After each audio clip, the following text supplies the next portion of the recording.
subscribe and do hit the bell icon. Hello दोस्तों, नमस्कार। कैसे हैं आप?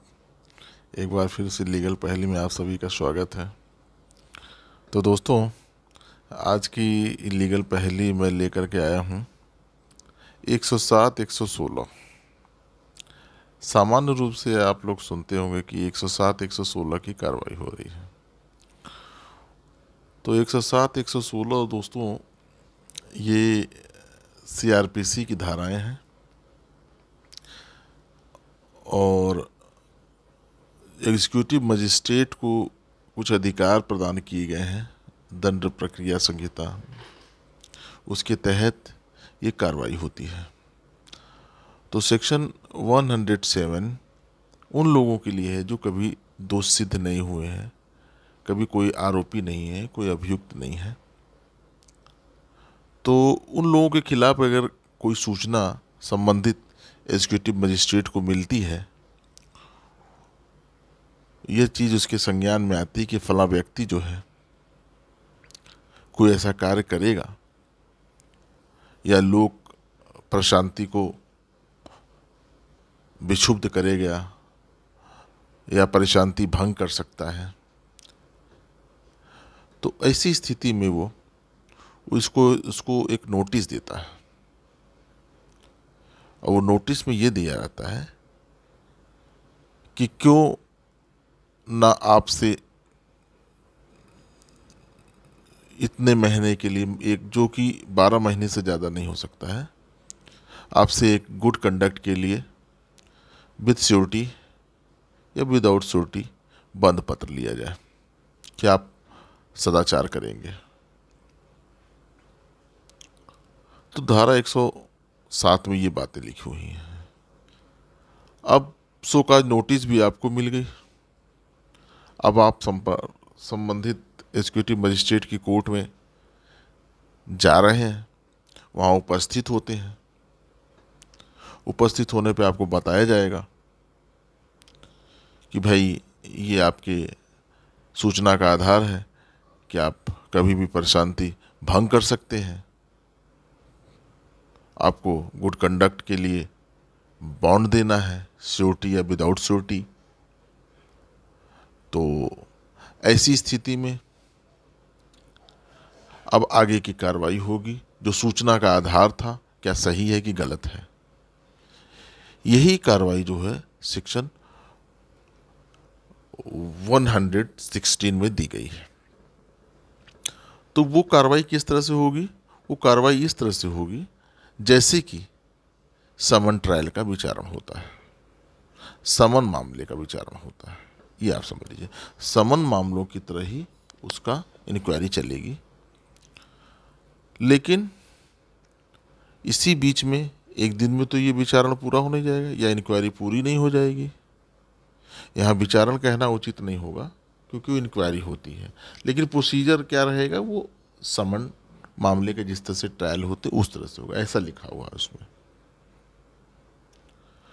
तो अब क्या होगा, उस समय आप उपस्थित हुए हैं तो आपको कहा जाएगा कि भाई ठीक है, जब तक ये इंक्वायरी पेंडिंग रहती है या जब तक समाप्त नहीं हो जाती है, या फला अमुक 2 महीने 3 महीने 3 महीने 4 महीने जो भी हो, जैसा एग्जीक्यूटिव मजिस्ट्रेट वो समझता है, आप एक गुड कंडक्ट के लिए विद श्योरिटी या विदाउट श्योरिटी, जैसा भी उसका डिस्क्रिप्शन होगा एग्जीक्यूटिव मजिस्ट्रेट का, वो आपको आदेश दे देता है कि आप दे दीजिए कि जब तक इंक्वायरी पेंडिंग है आप बंद पत्र दे दीजिए, और आप छूट जाते हैं। अब इसका दूसरा पहलू क्या है? दूसरा पहलू ये है कि वो इंक्वायरी तो चल रही है। इंक्वायरी क्या है? उसका आधार, जिस सूचना के आधार पर आपसे गुड कंडक्ट के लिए बंद पत्र मांगा जा रहा है, उसकी इंक्वायरी हो रही है। तो ये इंक्वायरी कब तक चलेगी? तो ऐसी स्थिति में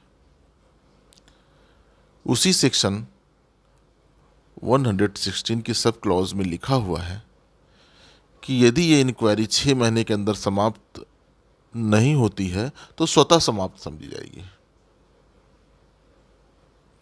अब आप समझ लीजिए क्या पहेली है। कि जिस गुड कंडक्ट के लिए इंक्वायरी चल रही है और गुड कंडक्ट के लिए आपने बॉन्ड पहले ही रख लिया, ले लिया पेंडेंसी में ही, इंक्वायरी पेंडेंसी में, और इंक्वायरी ख़त्म नहीं हो रही है तो 6 महीने में अपने आप ख़त्म हो जाएगी। तो दोस्तों ये तो हो गया कि अगर कोई उपस्थित हो जाता है तो,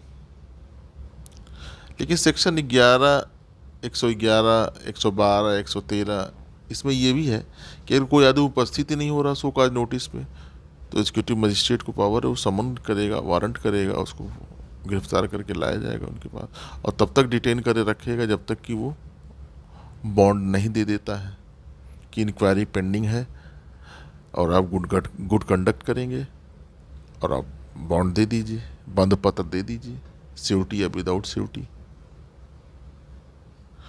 तो उसके बाद दोस्तों अगर ये मान लीजिए कि ये इंक्वायरी पूरी हो जाती है तो क्या होगा,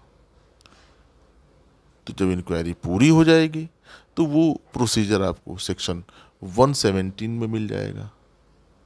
117, 118, 119 इस सब में आपको उसकी प्रोसीजर मिल जाएंगे।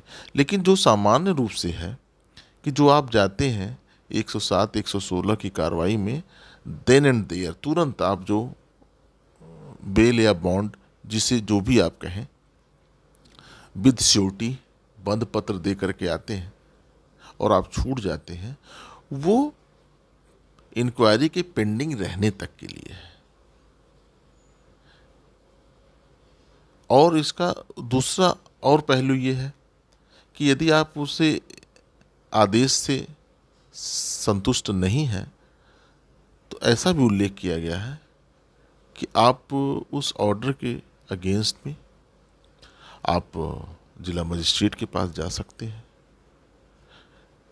अपील कर सकते हैं उस ऑर्डर के खिलाफ, और उसके यहाँ तक भी उसमें प्रोविज़न दिए गए हैं कि ऐसे आदेश के खिलाफ आप जुडिशियल कोर्ट में भी अपील कर सकते हैं।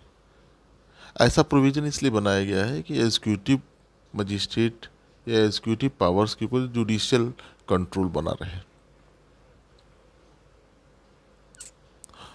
तो दोस्तों ये रही मेरी आज की पहेली। यदि आपको अच्छा लगे तो सब्सक्राइब ज़रूर करिए और लाइक करिए, कमेंट करिए, जिससे कि हम आपको आने वाली वीडियो में एक नई पहेली के साथ फिर उपस्थित हो गए हैं। जय हिंद, जय भारत।